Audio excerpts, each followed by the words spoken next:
উন্নয়ন ব্যয়ের ধীর গতির কারণে চলতি অর্থবছরে ব্যাংক থেকে সরকারি ঋণ গ্রহণের গতি কমেছে। ১ জুলাই থেকে ১৮ আগস্ট পর্যন্ত ব্যাংক খাত থেকে ৪,৭০৩ কোটি টাকা ঋণ নিয়েছে সরকার, যা গত বছরের একই সময়ের তুলনায় ৭৭% কম।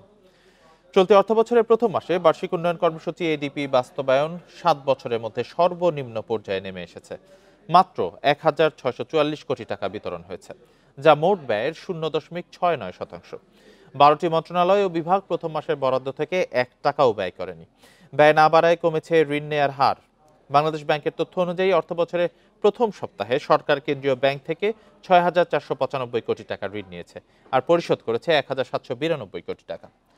চলতি অর্থবছর এ পর্যন্ত সরকারের মোট অভ্যন্তরীণ ঋণের পরিমাণ ১১,৮৮২ কোটি টাকা।